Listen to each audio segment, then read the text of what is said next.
Good morning, Delaware. Yes, I'm back after last week's day off, and I don't want to miss a lot more because Molly was way too good. Yeah, you're lucky we let you come back. I feel like Wally Pipp. Nobody knows who Wally Pipp is, but No. he was the first baseman who was pulled out of the Yankees game in 1927, and Lou Gehrig was put in and didn't come out for over 3,000 more games. Oh, no. Oh, Wally. Poor Wally Pipp, yes. Anyway, good morning, Nicole. How you doing? Good morning, George. I think we have a new goal for how many shows we are going to aim for. I think that's a great idea. 3,000. Yes. That sounds good. Yep. You in for it, Gage? Well, Sure. let's see.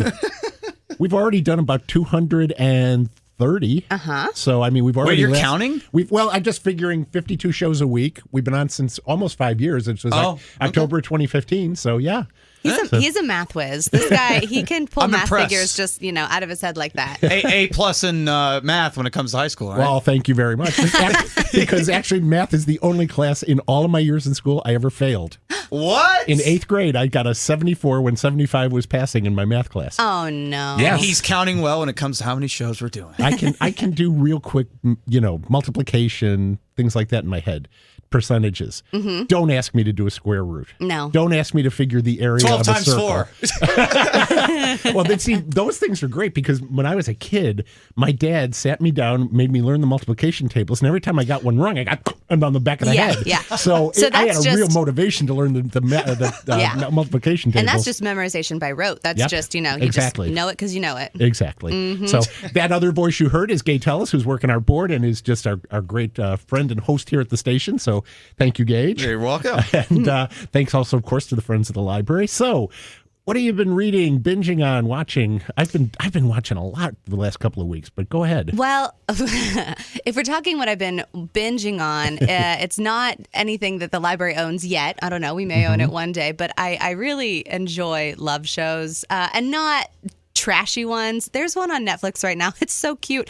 It's called Love on the Spectrum, and every person on the show is on the spectrum. So autism, Asperger's, and it's filmed in Australia, and they have adorable Australian accents, and which just adds to the. But the entire show it's endearing. It's just very, very sweet. But that's what I've been binging. So nobody wants to hear about that. Just if you have Netflix, watch it. It's fun.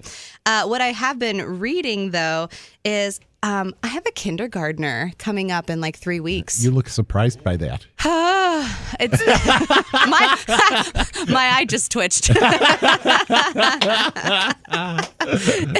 So I don't know who's more stressed about her going to I do know it's me. I'm more stressed about her going to kindergarten than she is. She's ready for it. She's smart as she's a smart cookie. And but anyway, I still want to enable her, get some of the jitters out, get some of the fears out. So I've been looking up some kindergarten readiness books. Okay. And not like getting ready to read, but like it's my first day of kindergarten, those kind of books. So I found one. It's super cute. You can get it on Libby. You can get it from the library. It's called The King of Kindergarten. So sweet. It's about a little boy who, on the very first day of school, his mom gives him a nickname, and she says, today's your first day, and you're going to be the king of kindergarten. And he's like, all right. So he takes it to heart, takes it literal. And as he wakes up, he uses a golden brush to brush his royal chiclets, his teeth. He wants to go ahead and dry his face with the cloth bearing the family crest. It's got the monogram on it. He also goes ahead and he is picked up by the yellow golden carriage to go to his grand fortress. It's a bus. It's a school bus, yeah. Yes. When he gets to the school, of course, the teacher gives him a very welcoming good morning, and he sits down and he's kind to his friends, and he wants to rule his kingdom with warmth and generosity. So he's a very kind little boy. He does in the afternoon after they have lunch, he takes a royal rest. Okay, A that's nap. good. Yes. Yes, he does. Which I was like, I don't think they do that in kindergarten anymore. I don't know. Maybe they have quiet time, like read a book time or something like that. And then, of course, the teacher will bid him a magnificent farewell. Does he get to sing then You'll Be Back? I don't know. Oh, I don't know if he gets to sing that. Yeah. Of course, that's a reference to Hamilton. Hamilton, of Yes. course. Yeah. George III song, yes. Yes. So that's called The King of Kindergarten. It's That a very, sounds like fun. very sweet book. It is by, let me open it up, Derek Barnes. And so, like I said, lots of different places that you can get it. I will return it to Libby, so there's another copy available. If your little one likes Llama Llama by Anna Dewdney, of course, there is a Llama Llama one that is related to the first day of school. It's called Llama Llama Loves to Read.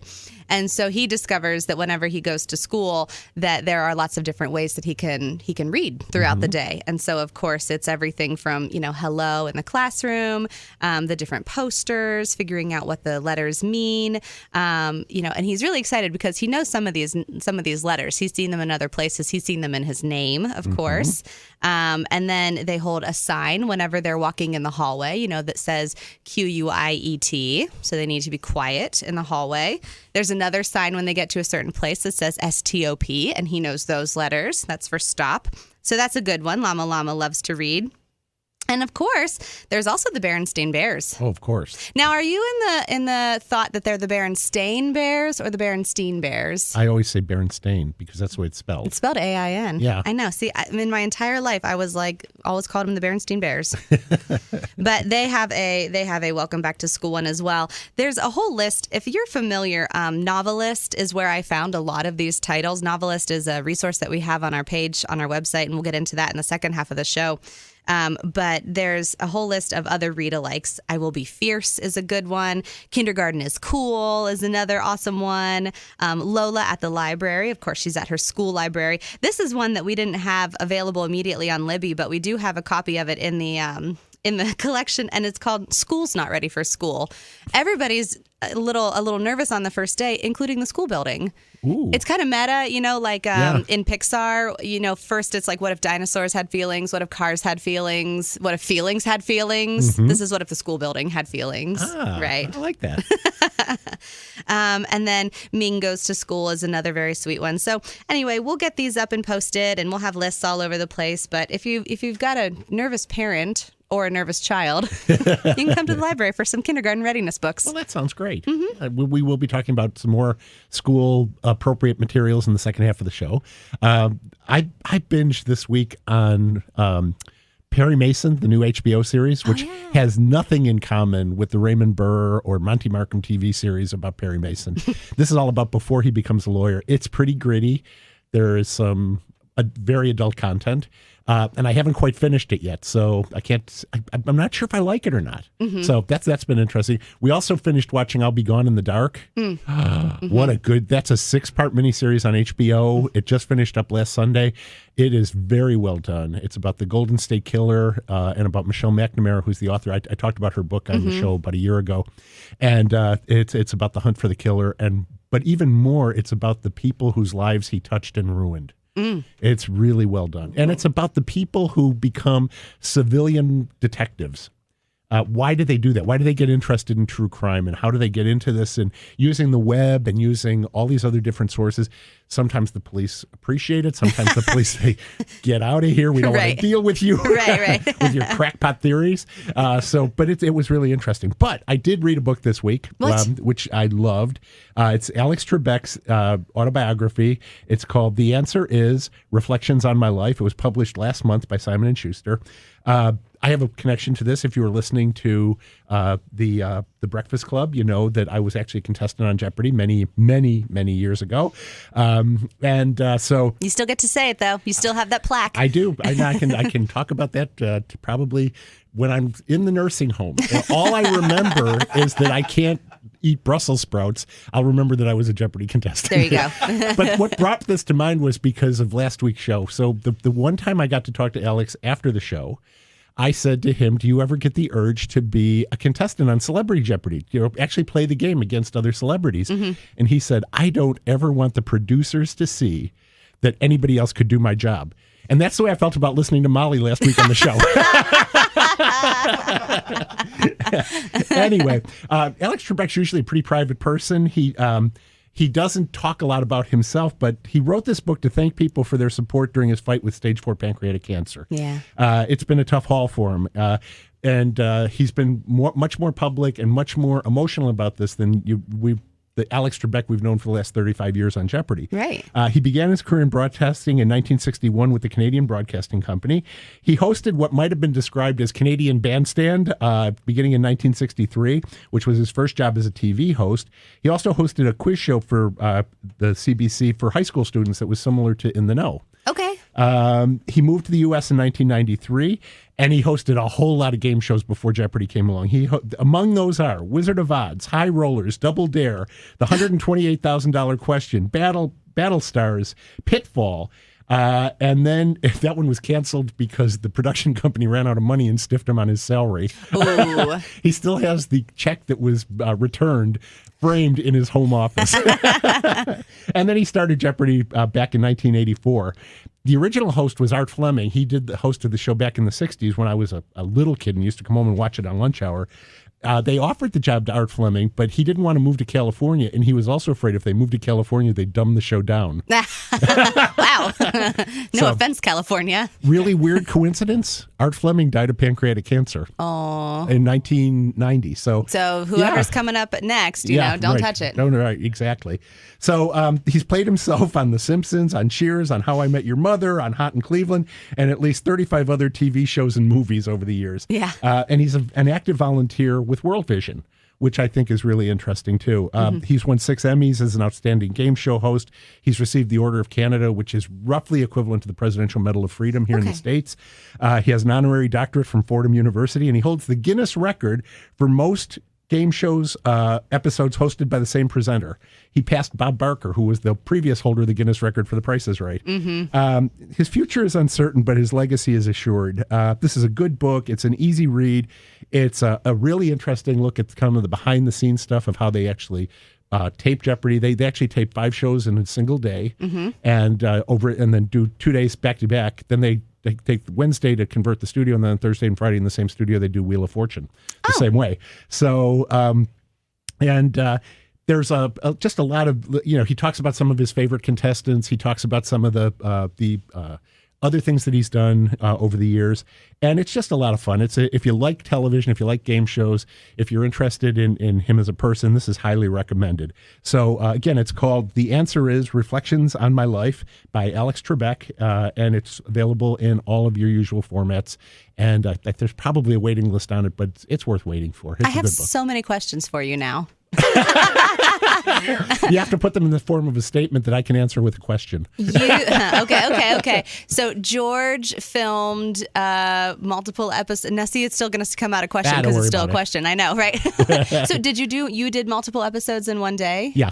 I was. It was a Monday. I was told to be there at the studio Monday by like 8 o'clock. They didn't do wardrobe because we were supposed to bring 2 changes.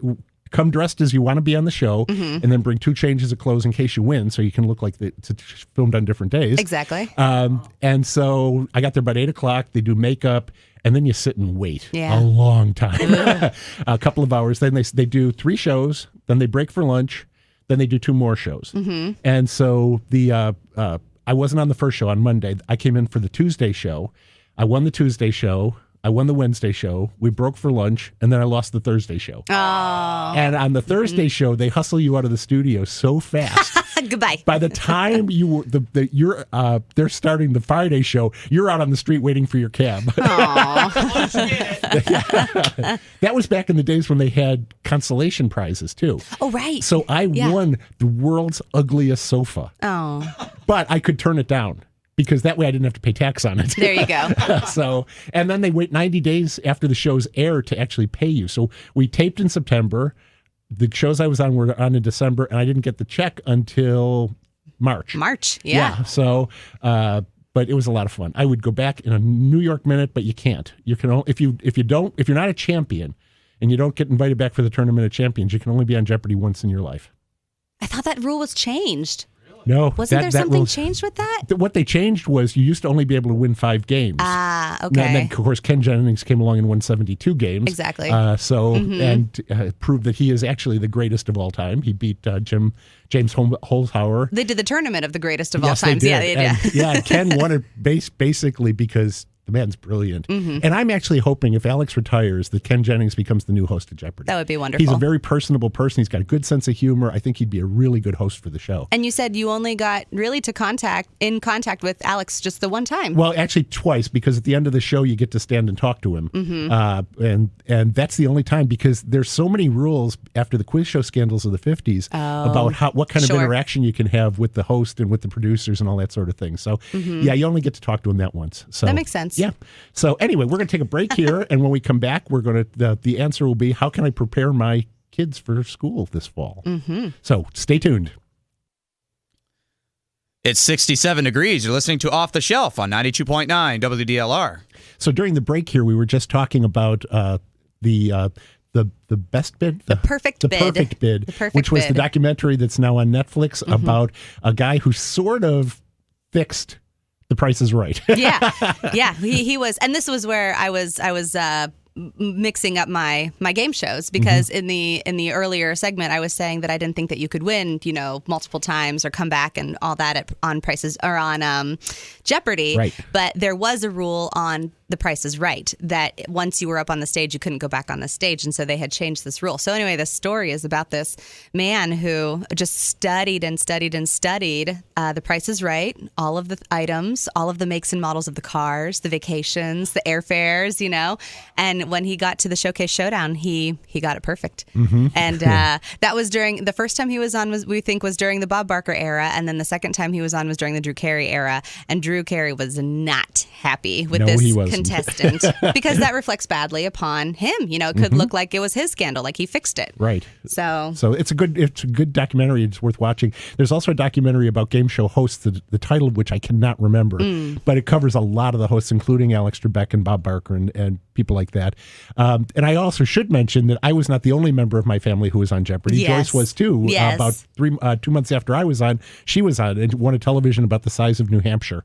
So do you still have the TV? no, we don't. It was a big Curtis Mathis, which lasted about 10 years and then died. Okay. So yeah. 10 years is good, It though. was- yeah, it was. It was just a huge TV. And you Well, two- for this was back in the CRT days, so it wasn't like an LED TV that's can fill a wall easily. So,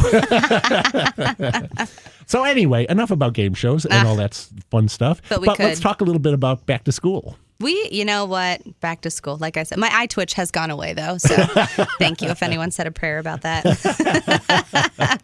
my eye twitch is gone. No, so yeah.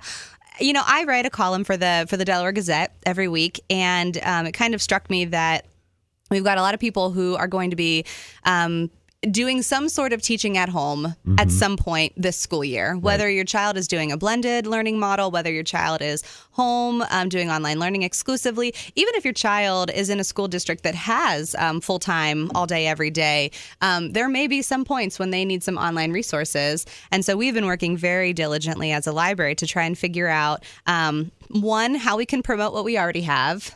Two, how we can explore maybe something that is outside of what we already have and see if that's a need that we can fill. And three, how we can really get that to your students. So we've been talking about some of our research resources on our website, DelawareLibrary.org. You go to the webpage and you click on, there's a big orange box and it has a computer in it and it says research. And that's not a scary term. That's not like you're going to be writing your, college doctoral defense paper. I mean, you might use some of our databases for that. You might. You'd be probably better off at OWU for that. But yeah, I get the point. Yes. So I mean, you could if you really want to. But it's not a scary word. It's basically just online subscriptions that we as the library pay for, and that you get the benefit of using with your library card. Right. So it's all sorts of different kind of resources that can help students. It's everything from encyclopedias to Research USA, which can help small business, but can also help students, all sorts of different things. And each one of them seems to have its own way of using it. So we have tutorials in there that can help you learn how to use them. We subscribe to another service called Niche Academy, which actually has tutorials about most of the databases that we have. And they're connected right there. So when you see the database that looks interesting, you can click on Niche Academy, get a couple of minutes of instruction on how to use it, and then go to town. Right. And for the most part, they're not too difficult, especially the ones that are geared towards kids. Right. They're not too difficult to learn about as long as you know where you're going. So let's say, for example, you've got a student and they are doing maybe a lesson on science and you're not quite sure. They want to research, bats, something like that. What do bats do? What's that thing called that they poop out? That's always like one of those fun words when you learn about it. You're like, what is that called? That's a great word to use when you don't want to get in trouble. Exactly. So say your kids are doing that kind of studying. So you can pop over to our research resources page. If you click, there's a button called View All Categories, and there's one specifically that says Students and Homework. So these are going to cover a lot of general topics, and among them are going to be things like culture, like geography, like science, news, current events, hot topics, different things like that. Also reading, like what's going to be my next book. So let's say we're talking about science. You're going to want to go to the Science Reference Center. And the good thing is there are some descriptions on those pages that say, it's your go-to resource for biology, chemistry, earth, space science, and environmental science. You click to use that resource, you get to that page, and it just looks like kind of a Google page, with a little bit more information and with links to reliable sources. Right. That's the important thing, is that the services that we provide through that research are not Google. Right. They are not just indiscriminately pulling anything that they can find off the web. These are things that have been written by writers, scientists, educators, people who actually know what they're talking about, so that the material that's in there is accurate and reliable. Right. It's not like just doing a Google search on, take your pick, bats or coronavirus or whatever. It's actually stuff that you can take to the bank. Yeah, and for your high school student who their, teacher is going to tell them as they're writing their papers, they need to look for peer-reviewed sources. Right. This is going to be the place where they're going to want to go. I'm sure that teachers are doing their job and saying, don't go to Google. Yes, right. Please don't go to Google. What's one of the phrases that they say about librarians is that Google will get you 1,000 answers and a librarian will get you The right answer. the right one. Exactly. And the properly sourced one. Right, exactly. And it can even help you do the citation properly. Yeah. That's a really cool thing about a lot of these resource centers as well, is once you say you go into the Science Reference Center, you search for bats, you find an article that's along the lines of something that you want to quote. A lot of these resources will have kind of the easy citation, click this button, it automatically copies and pastes the citation right into your cursor, and then you can just go ahead and plunk that into your cited sources for your paper. Yeah. So these are it's an amazingly deep set of resources that are available. There are some that we subscribe to directly. There are some that are provided through the Ohio Public Library Information Network, which incidentally is run by our former deputy director, Don Yarman. Don Yarman. And so these are, as I said, reliable sources, things that you as a parent or you as a teacher can actually depend on, that your students are getting the right information that they need. Yeah, absolutely. The one that I referenced in the first half of the show is called Novelist, and we use that one not only for ourselves as a library, as a resource, but also for ourselves personally. That's right. It's something that we're going to be using in a new little thing that's going to be up and coming. If you've ever thought, what should I read next? And you wanted a librarian to tell you what to read next, we're going to have a new form coming up soon in the next couple weeks on our website where you can actually go and fill out, like, what's the last 3 or 4 books that you read that you really liked? What did you like about them? And what's something that you maybe want to stay away from? And that's going to be submitted to our librarians, and they're going to use these resources, and they're also going to use their brains because they read a lot, so they're going to know ones personally, but they're going to use these resources like Novelist. K8 Plus is for the younger elementary kids, and just Novelist Plus is for like high school and older. And they're going to help you find kind of that next read. And it uses search terms like, I want a book that's fast paced. I want a book that's energetic. I want a book that is optimistic. I want a book that is fall out of your seat funny, And so that really helps you kind of narrow for maybe some reluctant readers in your life. That sounds really good. That'll be a lot of fun. And it, because people are always, I just read this book and I really liked it. What's like this? Yes. And, Yeah. and Amazon will do a little of that for you, but it doesn't have the same depth and it doesn't give you anywhere near the options that Novelist will give you for doing this. And So- it also doesn't have the advertising dollars behind it pushing for Exactly. those who want their books to be seen. Right. There's also a service which we haven't, it came out just as the pandemic was starting, that we haven't had much of a chance to publicize yet.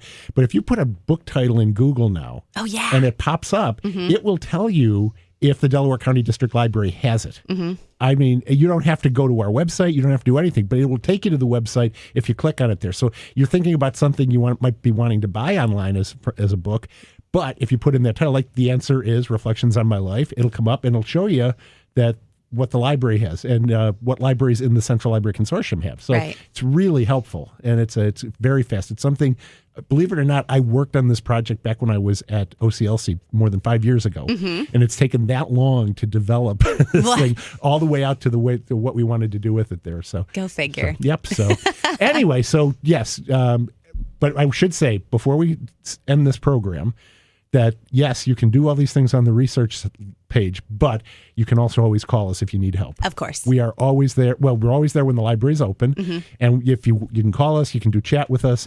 You can get help if you're using these things and you hit a dead end or you can't figure out how to make something happen. Give us a call. Yeah. Give us a chat. Email us. We'll help you with it.